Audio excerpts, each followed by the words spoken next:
All right, let's get started. We are in the iPhone class now. Switching. So I've got lecture. Okay, so today's agenda items are lectures number 4, 5, and 6, which each one of them is about 10 slides long or less. And then getting through bugs part 2 and bugs part 3. And I have another Objective-C garbage collection example that goes along with this particular lecture to discuss. And I know there's a little bit of repeat in this particular lecture in terms of memory management, but this one is actually puts it all together. So there's a bit of repeat on some of the concepts I talked about separately. This one puts it together, and then the source code example I'm going to show you is an example of that essentially puts it all together and shows you how to create and how to delete, essentially. So in terms of the Objective-C Lecture 4, memory management in Objective-C is semi-automatic. Well, okay, so last week I said it's not automatic at all. It was completely manual. It is semi-automatic when you put the pieces together and make use of the class deallocation in terms of the concept. So the programmer must allocate memory for objects either by explicitly, which we saw last week using alloc, or indirectly using the convenient constructor. So the constructor will allocate memory as well, which we didn't see, but we saw alloc being used last week. No need to deallocate. There is. We had that free list if you remember, but in terms of the allocation, it happens when the class method alloc is being used, and so the message alloc is silent in the class to the requested object itself.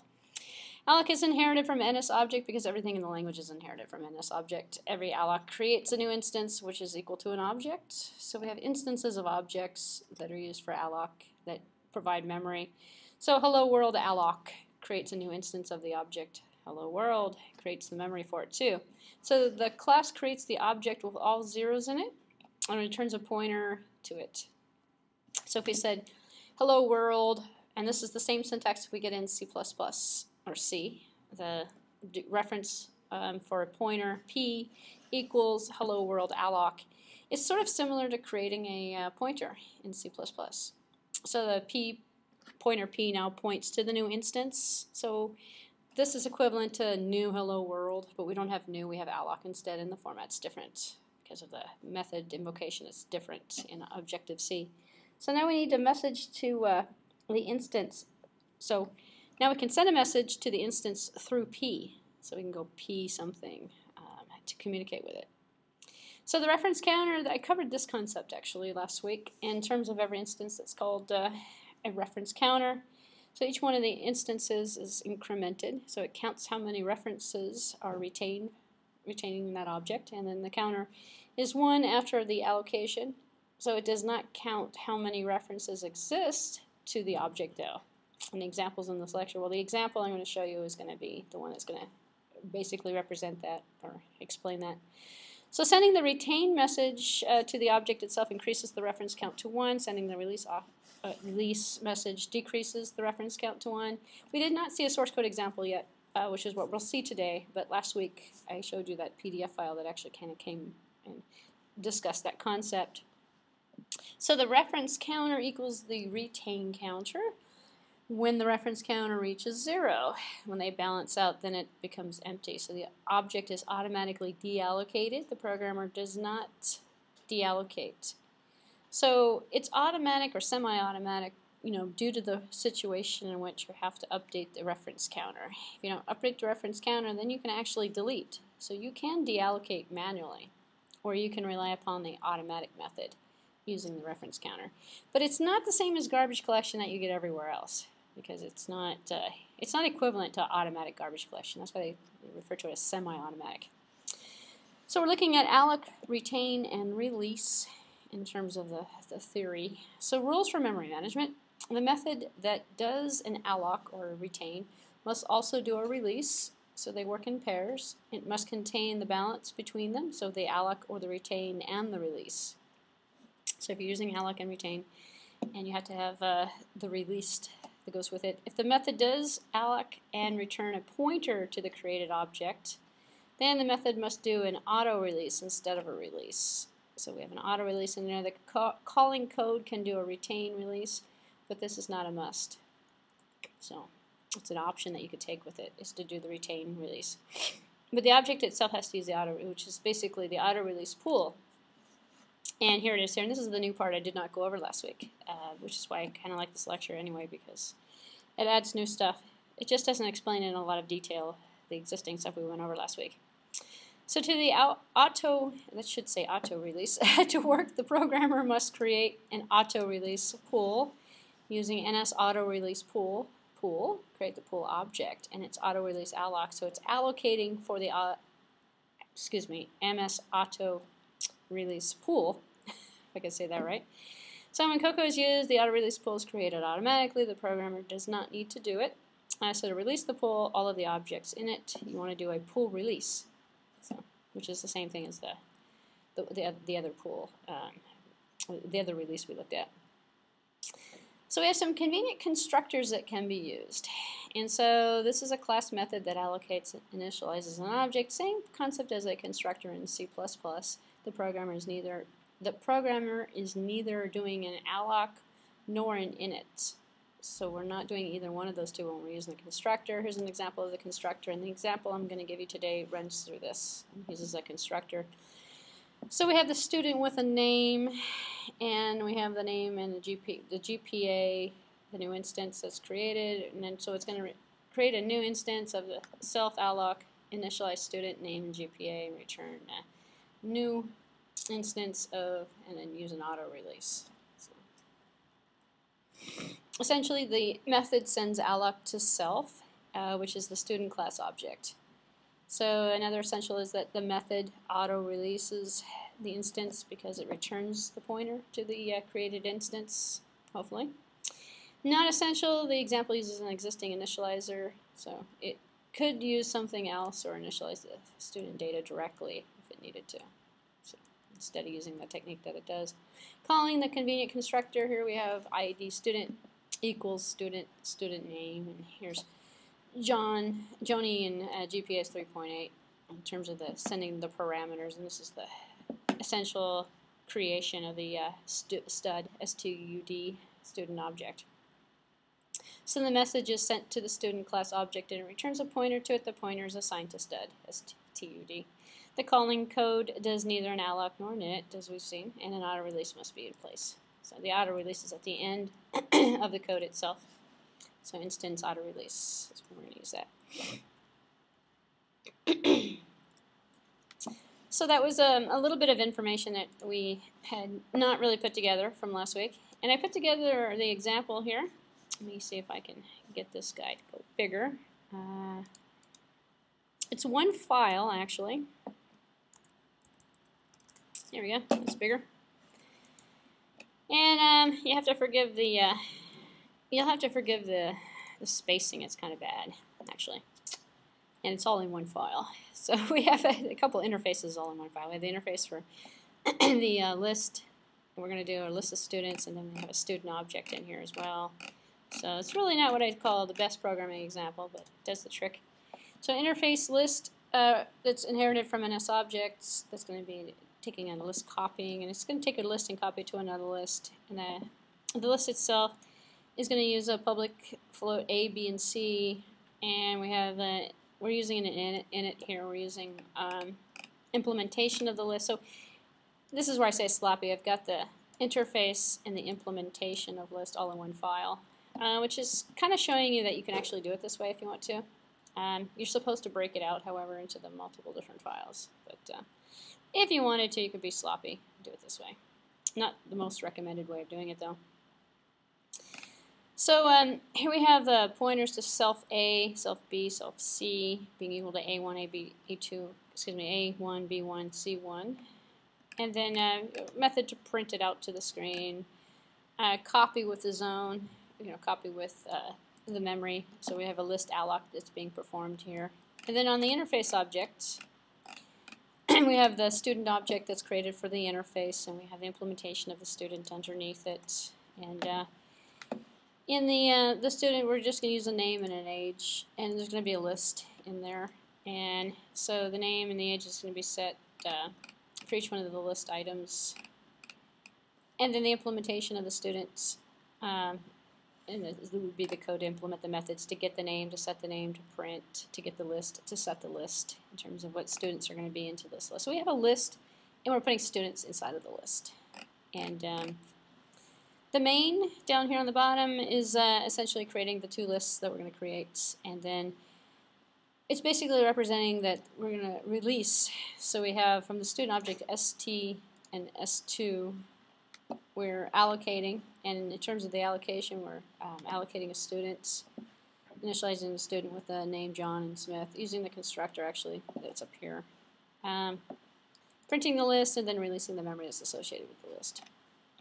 So it's just nothing more than creating a couple of pointers to objects and deallocating the objects. If we run it, what we get, actually let me close this for a second.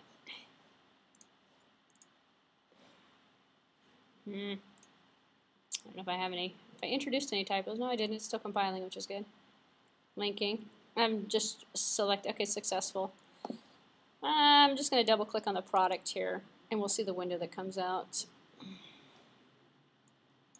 So we can kind of see that the code itself is functioning, and it's creating a 1, 2, 3, 4 GPAs, it's releasing, and that's logging out. Or this log out is part of the interface to the shell. But it is performing the releases because what we've done here on the bottom is printed to the screen the releases, which is, well, we used a print on there somewhere in here to print releasing to the screen and the printing of the object. So I will include the source code along with the other examples as soon as I start populating that LMS and the bhacker.com website. So that was kind of a recap and a little addition to the garbage collection that we went over last week. So the next topic that we're going to do is lecture number 5. And lecture number 5 is going to tell you everything that's correct or that's wrong about the last example I just showed you. Hello. If the lecture will actually open. Here we go. So separating out the code into different files, and I know this is kind of, I've talked about this a lot, but I really actually haven't shown you the examples of it. And so to formally introduce it to you through the lecture, what you just saw in the last example was really bad. It was one file, a .m file, that included everything in it, and you saw that it worked just fine. But when you compile it, it creates the separate object files that are associated with it. Very hard to reuse that in other programs. So separating the code into different files promotes reuse, because we can take those files and keep them in a repository, in a directory, in include directory, and then we can reuse the interfaces without having to recompile the object code. So it saves us time in the future, and the same thing actually happens with C++ as well. You know, if you've ever looked at the interface, the .h file, it's always the template, and the template is going to give us the method invocations, the methods, and then all of the, the public interface to the object, and then the .m or the .c++ is the object itself. And this turns into the compiled code, and we get what's called pre-compiled headers, which is why when you write a C++ program, you always include, iostream.h, you always include stdio.h, and you never include the .c++ file, you're including the .h file, because somewhere around in the directory of that compiler, the .o files exist. And we have .o files in Objective-C as well. The same concept applies. So when you write a program, you can include, if we had a person object, as we just saw, or an employee object, or a list object, we can include the .h file for that particular object. We don't actually have to include the .m, and we don't have to include any of the other code that's associated with it. We put it into the project. When it goes to compile, the compiler will search through the include directory to find the object code that's associated with the interface, and then voila, you have a precompiled header that you're using. So you do that more, and you do that with every class you're doing, and you end up with a huge repository of objects in the long run. And so the objects become very useful for reuse. Since separation is done on the basis of the classes themselves, every class is written in 2 or more. You can have more than one file, actually. You can have more than one implementation file. You don't have to have a one-to-one, 1h to 1.m. But the interface, sometimes referred to as the specification, but in Objective-C they really call it an interface, but it is a specification. It's the header file. Well, it's the header file. It's the prototypes of the, not only of the class itself, but all the methods that are inside of the class. And then the implementation is the .m file. So below we practice the separation of a larger program. So we have a program with classes in it, and as an example we have 5 classes forming a chain of derivations. So derivations is another word for the inheritance that occurs. So a person might be a student, might be a grad student, might be a PhD student, might be a postdoc student. So in the progression, a person might, actually probably should have put undergrad student in here, maybe that's what student is. It turns in all these other things as we go through the hierarchy of the inheritance. So the 5 classes are going to be person, student, grad student, a PhD student, and postdoc student. One program will consist of 11 files, because we have 1, 2, 3, 4, 5, plus we have the headers. Well, when we say 5, we have 2 files to go with each one. We have a .h file and a .m file. There's 10, plus then we have the driver program. And the driver program is nothing more than a .m file. Don't make a .h file for the driver program, which I have seen before, actually. The driver program is supposed to be an all-in-one main. It's just the program that you're writing that's going to, well, it is the program that's going to make instances of those objects and exercise those instances. So in essence, it's drives. That's why they call it the driver. Some people actually call it the application. And then it confuses people, though. They thought, I thought the application was the person, the student, the grades, all the functionality of the application. And then you realize, no, it's part of it, but not the whole thing. So anyway, call it a driver, call it an application. Here's the breakout, main.m. It's very common to call it main.m because it looks like a driver program. The format that you're using in your programs that you're writing for this class, call it anything you want. But if you had a person, and you had a person.h as an example, and you could have multiple person.ms that come out of that. And it used to be in the C++ days, we did that for platform compatibility, which is kind of interesting because you don't actually have the same concept with Objective-C. Well, you do and you don't. You have version compatibility, but you don't have the true operating system incompatibility or issues of that nature. As an example, if I were compiling an iostream.h for a Linux box, it would be a different build than one for a Windows box, than one for a MacBook, because it would be implementing the concept a little bit different to work with the hardware and the other drivers and things that are associated with the I/O. So standard output might be defined a little bit differently, and standard input might be defined differently. So if you have one template or one interface called stdio as an example, and you call it .h, and it lists out a cin, a cout, or that's a printf, scanf, stuff like that.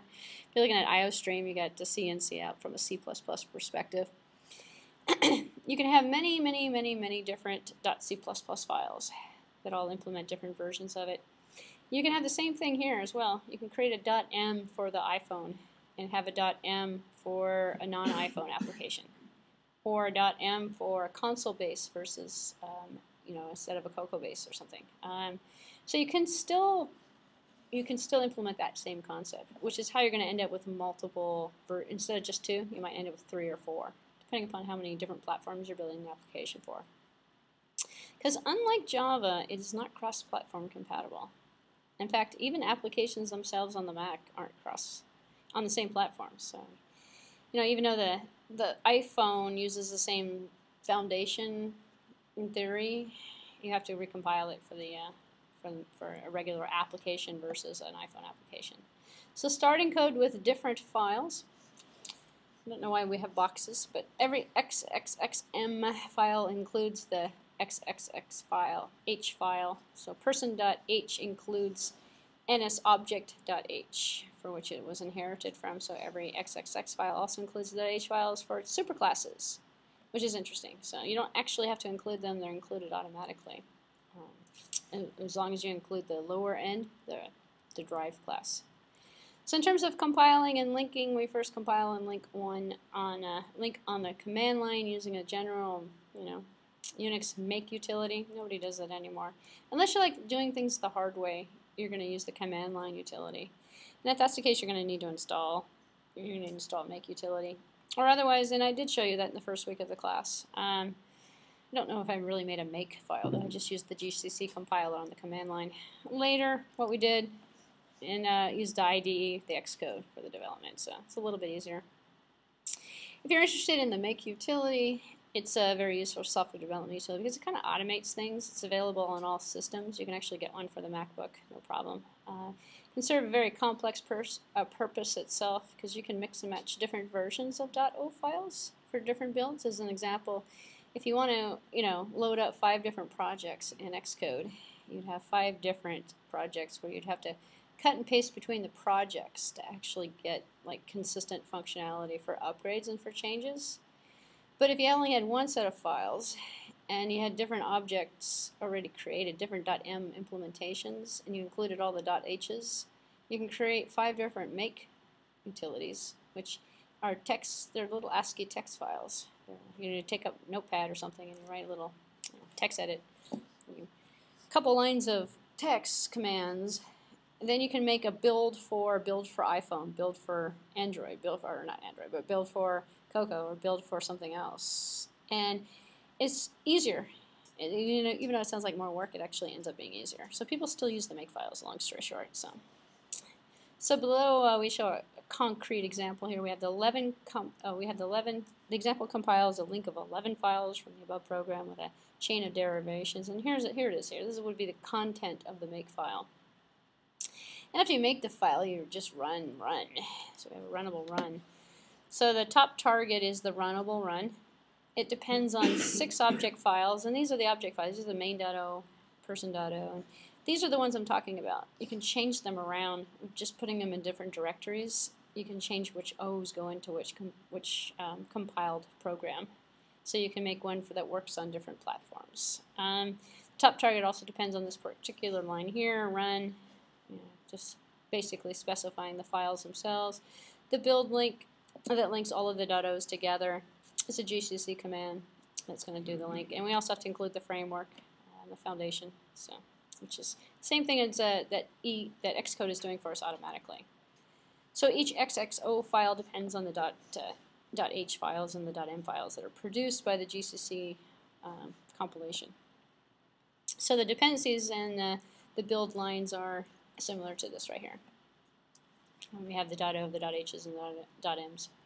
So here's an unabbreviated makefile. A lot of good this will do you because you'll probably never create a makefile. But if you ever run into a situation where you need to constantly build for different platforms, the makefiles actually do save you a lot of time. So here's another unabbreviated or abbreviated. Here's an abbreviated makefile. In terms of, and it's just basically listing out the .o files. This one here is listing out the .o's that are going in along with the .h's and the .m's. So person.o is equal to person.h and person.m that will be compiled into it.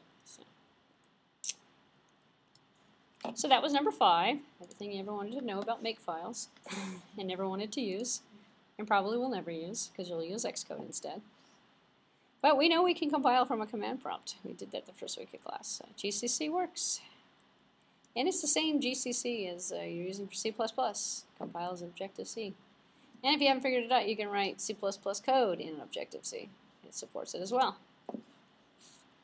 So lecture number 6 is on a slightly different topic. However, it just kind of puts together some of the pieces that we've seen before and some of the different examples. We're talking about protocols and declared properties.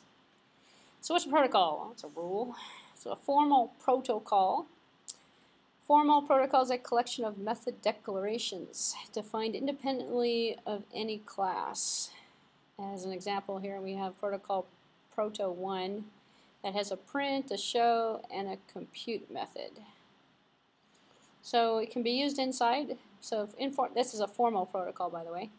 So collection of methods declarations defined independently. This is kind of like when you create like a friend. Well, it's not really friend. It's different. It's like when you create a method outside of a class. This is a protocol. If you're doing it through the formal syntax. The informal protocol, they are actually categories that will be presented later. So we have different categories of different protocols for different purposes, for different situations. So in terms of adapting a protocol, the protocol PRT1, which is the one we made in this example here, So just like the interface, just like the implementation, we say at protocol because we're defining a protocol, protocol 1. Everything is inherited from objects, NS object, I should say. And then the print, the void, and the compute method along with the end. So here, protocol 1 can be adopted by any class, so interface student, and this is how we would use it. So in our interface student, we could use proto1. What would that give us? That would give us the print, show, and compute methods in terms of the implementation.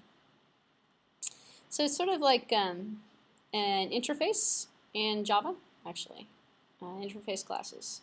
So it's just a very similar concept. So the student class must implement the methods in the protocol PRT1 in its implementation. If it doesn't, you're going to get a compiler error. So you can implement it by leaving the method bodies blank, or you can actually have to implement it. So it is very much, it's the same rule actually that applies in Java with interfaces. If you don't implement those methods, you get an error message. So failure to implement. If the class that adopts a protocol does not implement the method in the protocol, the compiler will issue a warning for each one of the missing methods. So I guess it's misquoted. It's not really it's not really an error, it's a warning. As long as the adopted methods are not called, they will not have any consequences for the running code. But if you call the method, you're going to get an error message. You're going to have an issue because it's going to call something that doesn't exist, and the warning is going to tell you that it was not implemented. Other languages like Java will actually not will not allow you to actually compile it. I don't believe C++ won't allow you to compile methods that are supposed to be implemented that are not implemented either. But C++ uses it with virtual methods. So if you say something is virtual equals 0, it's purely virtual. You don't implement it, you get an error message. And in Objective-C, you don't implement it, as long as you don't use it, you don't get an error message. So this could potentially run into runtime errors and problems that might exist. So it causes actually a situation for instability. But you can check for conformity. So during the running of the program, checking can be performed whether or not a given class or a given object conforms to the given protocol, which means it implements all of the methods that it's supposed to implement. The checking is done as in this particular format where it says conforms to protocol 1. So we basically are checking. We have a PT is a pointer to an object. A PT1 is a pointer to the protocol object. That's the name of the protocol. So the method returns true if the class of the object PT has adopted the protocol and false otherwise. It does not check whether the method in the protocols are implemented or not, or which methods, I should say. But does it conform or does it not conform? If it's not conforming, then you have an issue of perhaps an incompatibility if you try to run something that is not implemented. So it's not going to actually report back. It's just going to go true or false. It's not going to tell you what has not conformed. So grouping of classes. So protocols allow the grouping of classes and objects according to which protocols they have implemented. So the grouping overrides hierarchical relationships. So it is sort of like the implementation of interfaces in Java in a lot of different ways then, because that provides a common interface between many different objects that gives them a group characteristic. All these guys print. All these guys have an area. All these guys have a method for something that implements a common behavior. As an example, if you have a shape and you had a shape protocol that was done and the shape had things like length or width or size, maybe it had weight. Actually, weight would be generic. Or you also had calculating an area. So then you had shapes like a rectangle or a circle or something. You had different types of shapes that were part of the same grouping in terms of the category. And if it conformed to the interface, to the protocol that was created for that, and the protocol was used in the implementation of that particular inherited object, then it would be required to have an area or a weight or whatever method that was basically defined by the protocol. So in terms of declared properties, moving on to a slightly different concept, the declaration itself of a property is supposed to provide accessors for the instance variable, let's say the variable float value, then declare it in an interface of the class. So we have at property float value. So in the interface, or in the .h file, we're saying we have a float and it's a value. and it's property. So they they provide a shortcut for defining the getters and the setter methods for the instances of the variables in the class. So in C++, we do it manually, and we say integer I. And then we have an accessor or setter a getter that says get I, set I. And we have, other variables, and we get and set, essentially, which is the same concept as the setter and the getter.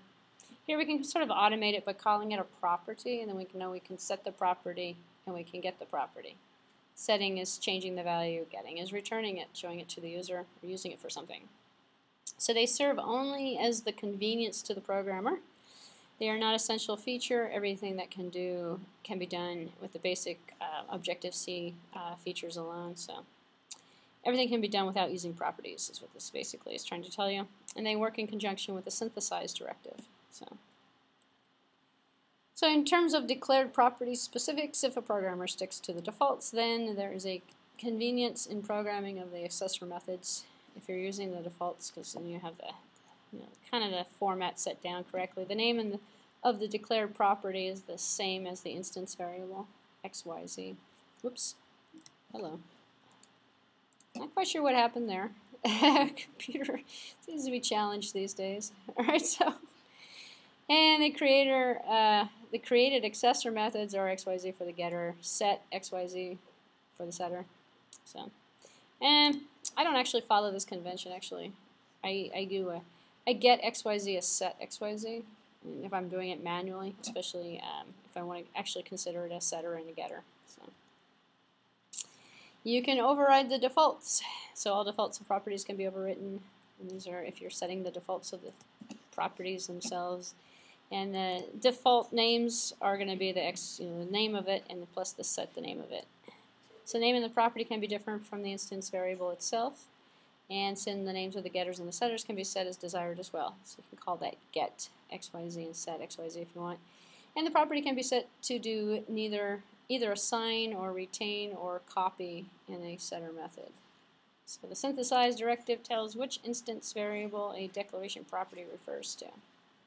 So synthesize it basically make the connection for you in terms of the property and the instance variables that's being associated with it. So. Alright, well that was the boring PowerPoint part of today. So as I mentioned before, we have a little bit of PowerPoint and we have a little bit of programming stuff. Last time our programming stuff included the first version of bugs, and so today we're going to do version number 2 and version number 3 of bugs. And the bug program that we looked at, oops, let me go back up to the bugs here. There's a simple list, and what we're doing is kind of building features, basic components, and the components actually that are building in iPhone are a little bit, the interface is a little bit different in terms of, well, it's a little bit trickier because the style of the programming is done a little bit differently. There's more of a connection between the GUI widgets and the methods, and there's more of a separation of the functionality between different components. So it's better to spend a little bit more time on looking at the GUI elements versus all of the nifty features of sending a text message and stuff like that, but we're going to get there eventually. So, because the same stuff you do on the iPhone, you can do on the Android and vice versa. It's the same, essentially. But the interface is a lot different. So I'm not going to go through the beginning part because we covered that last week. And so if I go into part number 2, nope, I'm going into this one here, Scary Bugs 2. Find the right one. I've already cut and pasted and put the code in here so I don't have to type it. And what we're looking at is an upgrade from the previous version. And those of you who weren't here for the previous version, this is the model view controller information that I gave you. And the model view controller basically saying that we've got a model of the data. We've got the view, which is going to be our UI sort of interface to the data, and then we got the control mechanism, which is going to be the functionality to set, to get, to move the data around, to organize the list. We didn't really have any functionality. We set some views, and the views was for a rating system. No, excuse me. We didn't set any views. We set the model originally. What's the model? Well, this little program here, and if I run, actually, let me just run the first version of it. So for those of you who weren't here, you can actually see what the program did. And if you weren't here, you can watch the video, or you can download this as soon as I get it up there available.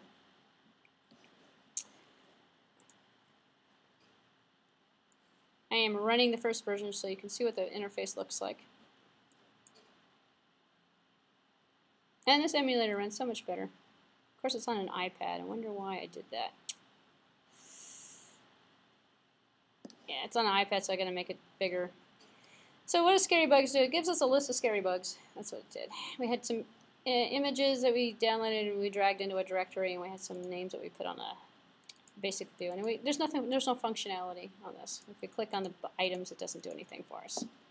So what we're going to do now is add the functionality. The functionality we're going to add is a rating system, and then the ability to add new bugs to this list. So, just in case you ever wondered, how do I keep track of my scary bugs? This is how you're going to do it. So, all right. So let me open up part number 2. Scary Bugs 2. Here we go.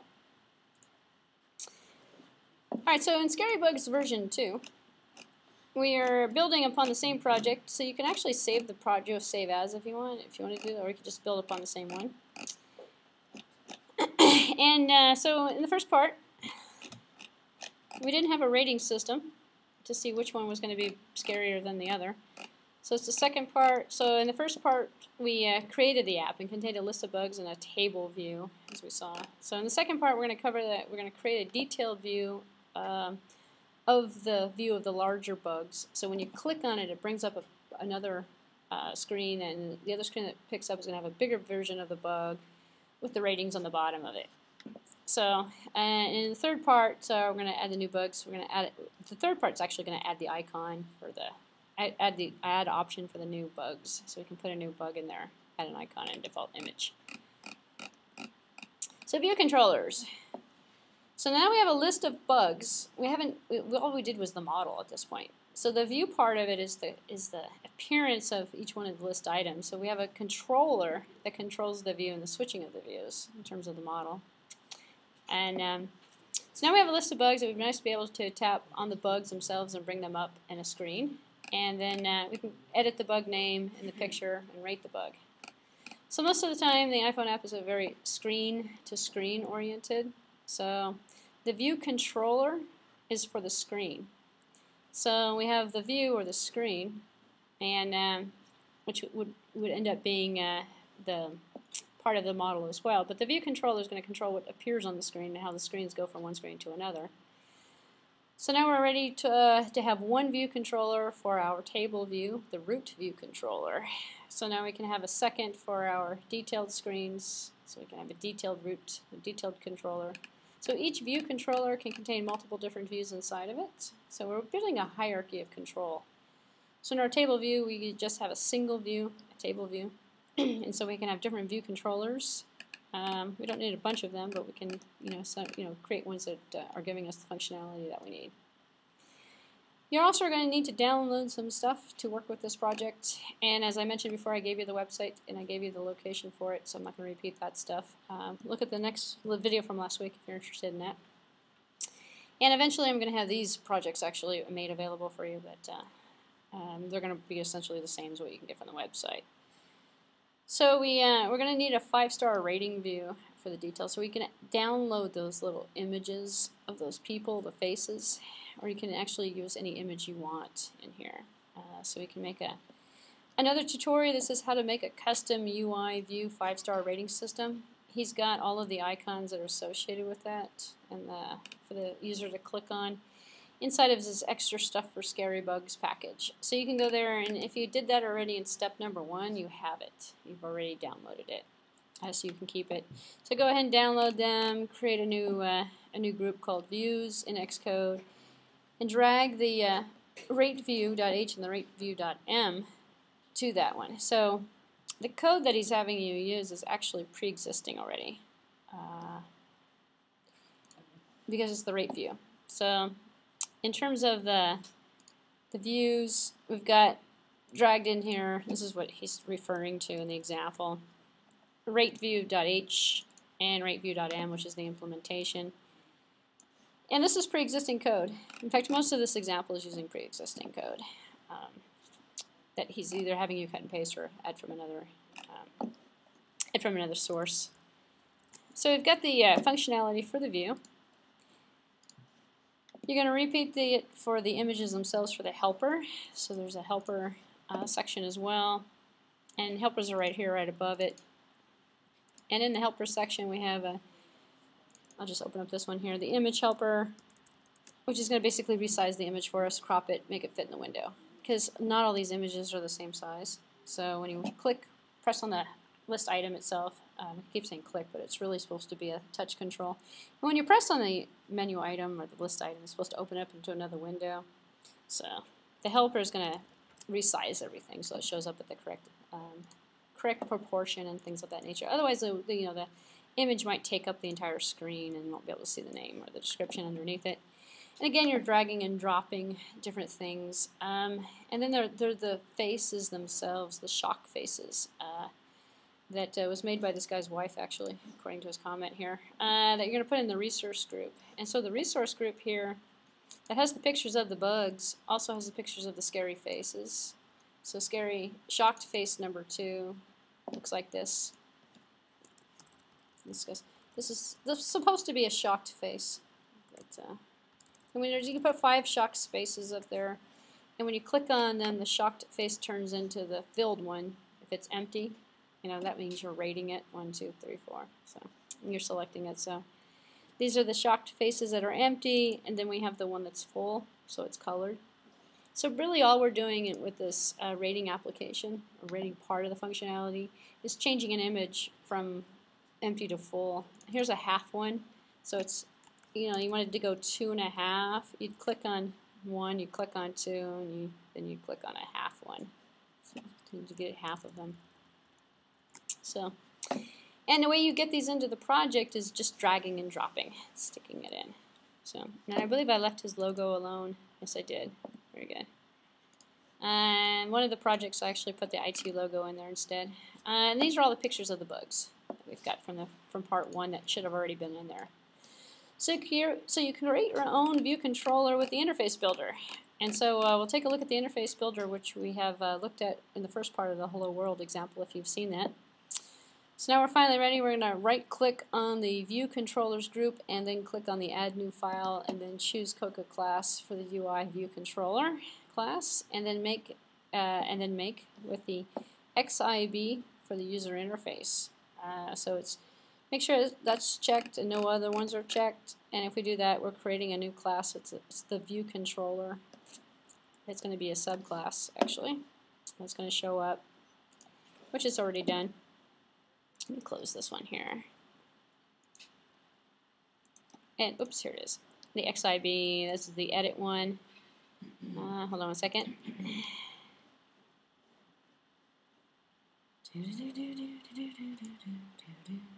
did I stick it? Other resources. Main. As we go up here, we'll see it this way. The root view controller and the edit bug view controller. These are the different screens. My eyes are going. Let's see.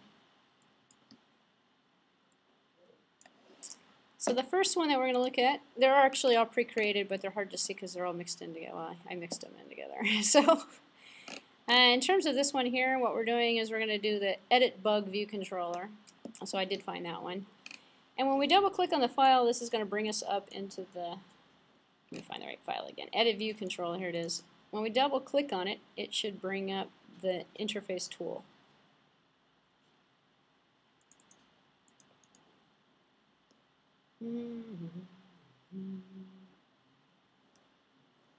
Well, it's not. Oh, it is. I'm just clicking on it too many times and confusing it. It's my computer. I keep forgetting is running a little bit slow for some reason. So what we're presented with is the interface screen, and what the tutorial has you do is pretty much what I had you guys do in the, if you have followed it through the Hello World first version of it, that took the name, username, and it had a box for OK. And it had some functionality for the button, and the button was to take the username that you entered in and put it onto a label.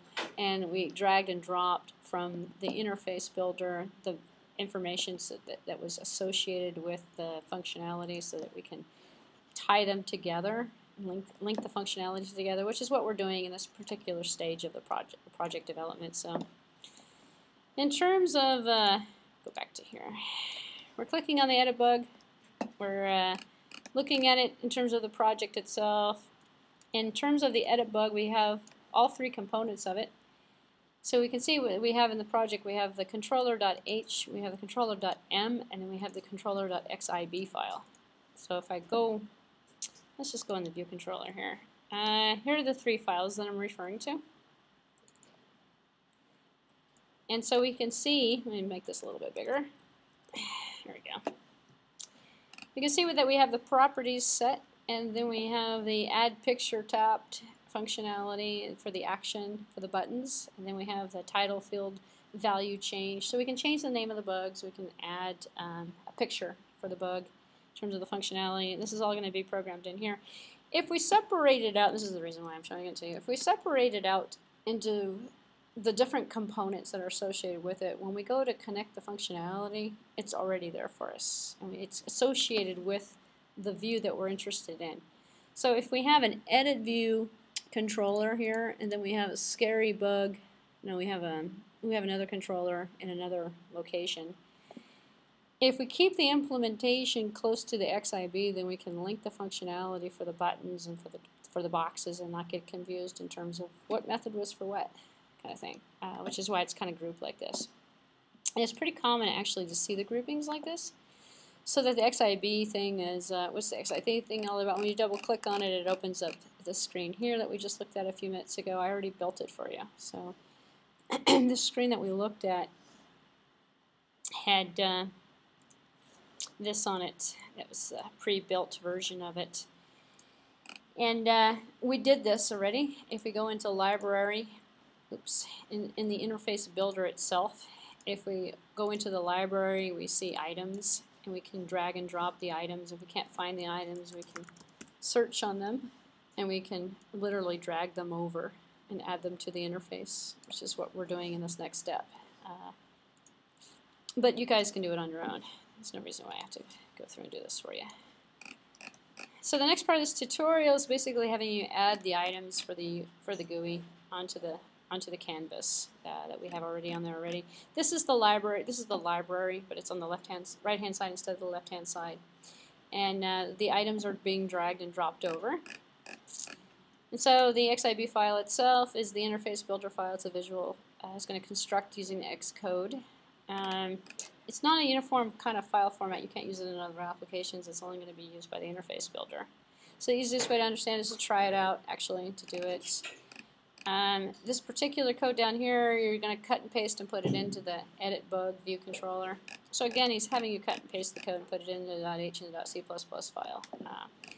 Which, it's not really a code writing, as I mentioned before. Tutorial, it's more of a discover the features of the interface, so put the pieces together. So you actually have the IB outlet and the IB actions that are in here. That's got magic keywords for the interface to discover so that it knows which functionality to attach to each one of the items. And so if you look at the properties for, oops, let me go back into the right screen.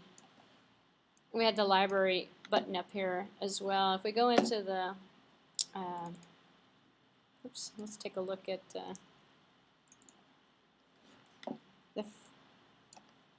the property buttons for, let's click on this guy here.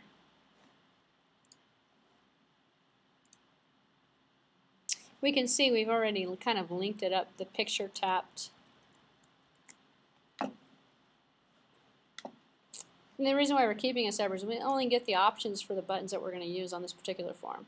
So as an example, let's say we have 5 different forms in this entire program. If we keep it all together without separating out the view controllers, then we might have, let's say maybe 2 buttons per form, 5 forms, 10 buttons. We're going to get all 10 buttons on the information that's associated with the class object that's being used with the form. If we separate it out, we only get the items that we're supposed to be using on the form, because it's very easy to actually drag and drop the wrong item to the wrong GUI element. And if that were the case, what we'd end up with is bad button connections, or bad functionality that was happening. So when we click the add button to put a new bug on there, we would get the rating instead showing up, which is really hard to troubleshoot actually. So the two options, let's get rid of this, we don't need the buttons anymore. The tutorial is going to have you drag and drop and put a bunch of items onto the canvas. If I can find the tutorial, here it is. And then you're dragging and dropping the button functionality to the button functionality, which is the only button that's on this form actually. There's a text box and a button form on here. And so when you drag those, you actually create the connection to the particular items. And here's the screen here. So I'm going to kind of just show you the pieces of it as it comes together. It's an image view. There's also a tap. There's a tap control that's on there that's overlapped on top of it. We can also change the fonts, and you can change the format of the text that appears. Here's the text attribute actually. You can do it through the menu actually, or you can double click on it. So if you do it through the menu, you're looking at the, oops, just closed the wrong box. You're looking at the text attributes that are associated with it. So if I click on, let's just click on there we go, click on this box here. Then I can go into here and I can make this a little bit bigger. And I can change the fonts, I can disable, put a border on, take the border off, change the color, adjust the size of the particular box. And that's actually kind of tedious to go through and actually adjust all that stuff manually, but unfortunately, unless you get one of those third-party tools that allows you to do it in an automated fashion, you end up doing everything manually. So let's see, and just going through the rest of this interface builder, we're looking at the image. We're putting an image box on there, which we did in this picture here, and in the image box here, we're adjusting the properties for it. And then here on top of it, it's kind of hard to see it, but there's a touch control in there too. And it's just like other GUI controllers. When we click on an item, it changes the properties that are associated to it. When we click on the arrow to do the connection, it changes the items that are associated with it as well. In terms of the view, it's owned by the file owner. This one is the touch up inside. So once we touch up the image, it makes it bigger. So this control is actually linked to the file owner. Add picture tapped method. This one here, it doesn't have any functionality associated with it. There's only one. So, or it actually does. It says edit changed. Title of the field value changed. So it's picking up an on-change event that occurred here as well. And all that functionality is the only choices we're getting because it's inside of the model that's associated. It's inside of the class files that are associated with the view. Okay, continuing onward. In terms of the view themselves, finally you're going to drag the UI label over. And once you have the label over, you're looking at the file owner, the first responder, and the view is the components. So this is this box here. It looks a little different because this is an icon view versus a list view. But the list view is just showing you the components that are part of the interface, the XIB file. So XIB actually contains the view, the file owner information, object itself, and then the first responder. So in the third tab, you see the size inspector. And the size inspector is going to give us, I'm not going to open that back up again, auto sizing techniques and things of that nature. And this would be for, let's say, the image. So we can auto size the image automatically in the properties. Click on the image, open up the properties, and then click the auto size so that all the bug images that are of different sizes won't bleed outside of the area for which was designed for the image itself. And here's a picture of the outlets that can get connected in terms of the image view, the rate view, and I'm not going to go through all of them because it's kind of tedious. You probably want to do it yourself. But what you're doing is you're dragging and dropping different components to connect the GUI component with the functionality that you've got in the .m and the .h objects that are there. And this is just showing you the GUI widgets themselves that you've put on the canvas and the actions that might be associated with it. So you can set up the rate view by dragging and dropping the images over as well. That's on the rate view. Different part of the program. I think that I accidentally closed XView. Let's see. Just open it back up again. Here it is here. So the other XML combination. Let me just go here so I can find it. I found it a few minutes ago. So the root view controller, then we have the edit bug controller. And I believe we had a rate view controller, rate view. No, it must be the other one. It's probably the root view controller. Let's take a look. It is, here is the GUI for that. That's going to give us California or Burlingame. It's going to give us essentially a view of different cities that we can say, where's this bug from? Stuff like that. So try to rate it. So we see we can enable the auto rotation. So when we rotate the item, it's just a setting. You're setting auto rotation to yes. So when you put the phone on the side in the horizontal view, the image will change and it will be proportioned for the size of the horizontal view. And then releasing the memory property where applicable. And this is part of the source code that he's provided that you're cutting and pasting and putting in, but I've already cut and pasted and put it in, so you don't have to worry about that. So moving right along to the end of this particular part, the last significant part is looking at the edit bug control. We did that already. The big picture in terms of the image picker, displaying the image picker and the process results that are associated with it, adding the code. And the code is being added in the edit bug view controller.m file that we've already seen. So, I'm not gonna cut and paste it and show it in. So our finished part 2 of the application, which is putting up the name and plus it's putting down the little scary faces, looks like that. So if we run part 2, we see it looks very similar. Let me close this here. I didn't realize you can actually close Xcode without closing the interface builder. It was weird. So if we run this, and hopefully I haven't changed anything on it, so make it so it wasn't compilable.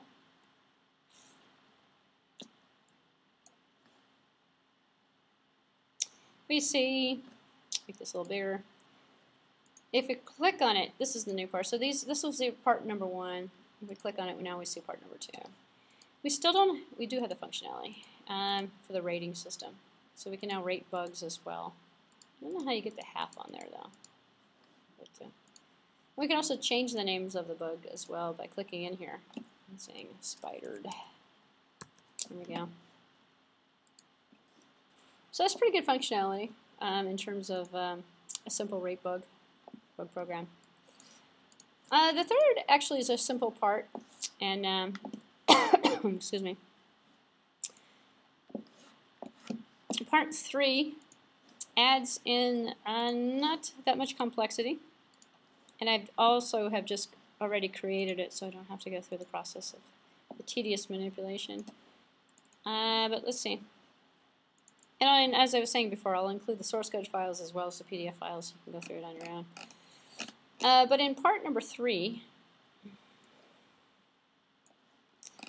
how to create the simple iPhone app, part number 3, well, we're looking at the scariest bug of all, the last parts, adding and deleting bugs. So the ability to take and add and delete a bug to the system.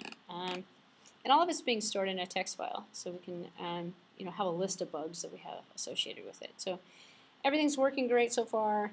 You have a little friendly app. Luckily, since you wrote the edit bug view controller, you're using a UI table view controller and a root view controller. The controllers are all separated.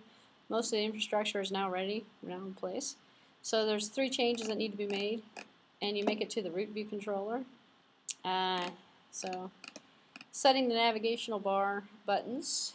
So we have to put a button on there that says add, essentially.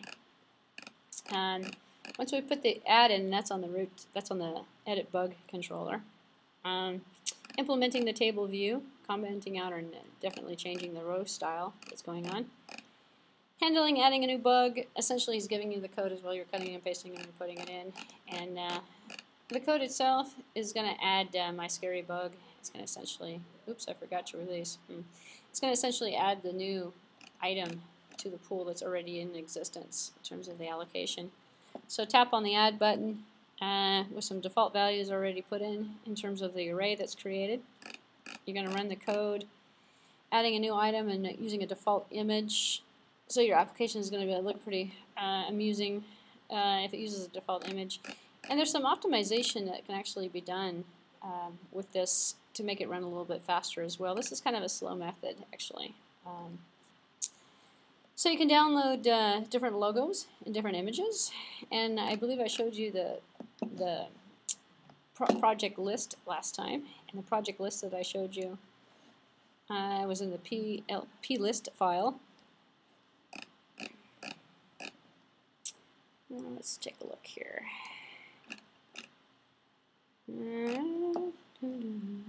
Targets.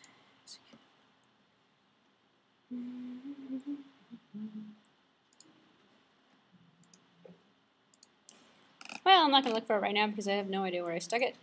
We can change some properties. Actually, I showed you this in last week's lecture. I showed you the changing the logo and things that, and the version number and all the properties that are associated with the project. And you can probably find it on the menu, actually, the project list. There's also a file that you can double click on and it opens up the project list. And the project list is nothing more than a setting properties, kind of like a menu item in the Android system. So in terms of the organizer, we can take a look and add and drop, or excuse me, look at, these are just screenshots of what the program actually looks like when it's finished. We can run the project on the device itself. We can see it's an empty view when it loads in Xcode. We can go to the View Window Organizer, click on the device on the Screenshot tab, and then click Capture to get a screenshot of it as well. A feature that might come in handy for you in the future, but this is how we created the screenshot, was to use the organizer. So you can find the screenshots in the user's name, library, application. So it actually saves a file for you. So if you look in there, you see default.png, drag and drop it. It allows you to see what the interface actually looks like. Or you can just load it in the emulator as well. As a bonus, you're handling long-running operations. So if you run the app on a simulator, everything probably appears just fine. But if you run it on your iPhone itself and you go to a tap to picture to change it, there's going to be a long delay as the UI image maker initializes. So the problem is the graphic controller and the graphic intensity of the iPhone. So you're on your computer, you run through an emulator, when you load up an image, it just loads instantly. This program is has a fault, because when you click on the images, they resize the images, you click on them to add a new image, it's either going to look for an image, or it's going to essentially go through the resize and the initialization. And the initializer is going to take a long time. So after picking the image, you might have a long delay itself, especially if it's a large picture. So it's a very bad thing. It makes your application run very unresponsive to users. So the main rule is to keep in mind that you should never perform long-running operations on the main thread. So you can create a multi-threaded application, essentially create a new thread to open up the images. And then you've, again, separated out the functionality so it optimizes the running time. So you're currently violating the rule number 2 with the way that the application is actually designed at this point, because it's just opening, it's running in the same thread, essentially.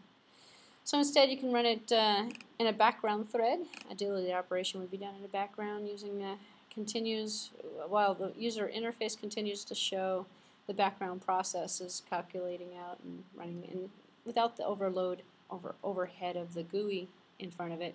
It can actually run a little bit faster. So the rest of this code, which I did not implement, has you create the second thread. So you can essentially look at this part here, and what you're doing is essentially modifying it. It will run just fine in the emulator. However, if you put it on a phone, the second thread's going to take too long. And while the background image is loading, you can put up a loading image picker, a little thing to say, hey, we're loading something, and then load it in the background instead of loading it in the foreground thread. Because the foreground thread has all this overload here too. So believe it or not, that's the end of part number 3. And if we take a look at the running of part number 3, we see the added functionality. And again, we're not going to be able to see the slowness. It's not going to actually present a problem because we have lots of memory on this computer. And this is actually, for some strange reason, I picked an iPad. Or I guess maybe that was the default. But if I click the Add button, I can add a new bug. My bug.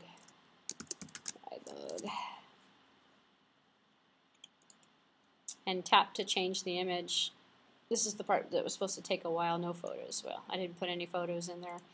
So you could pre-populate, and I didn't do it. You could pre-populate the resource, put a bunch of photos in there. So, bug 1, bug 2, bug 3, bug 4. You could also make it so it goes to the internet, pulls out bug pictures as well to make it more dynamic. But There's no bug picture in here, but I can still rate it. And then I can go back to scary bugs. So here's my bug. Here's my rating. So you can see the functionality works. Okay, so it's simple, but it is demonstrating a few things. So what we're going to start doing starting next week is writing the code ourselves. So instead of seeing, because to see all the pictures and the way that the model view controller and the way that the interface actually kind of works is kind of important in the beginning, but eventually you're going to want to write some more, or write some Objective-C. And unfortunately, it's not as easy as Java, but it is easy if you know C++. And we have been covering every week a few syntax and a few Objective-C programming techniques. So next week's lecture is going to be a lot more of the Objective-C writing. And what we're going to do is start building our applications now. And so you'll be able to implement and write programs essentially. Sort of like what we did the first week, but instead of doing it for the DOS prompt or terminal window, we'll be doing it for the iPhone. And let me just make sure, but I believe I'm done actually for today. We have all of this accumulation in this folder of files I'm going to be uploading to the website momentarily. Probably by the end of the week is my goal. And for those of you who show up, we have no class next week. It is a holiday. It is President's Day. So there is no class next week. So, anyway, thank you for watching, and get home dry. So it was raining outside. So.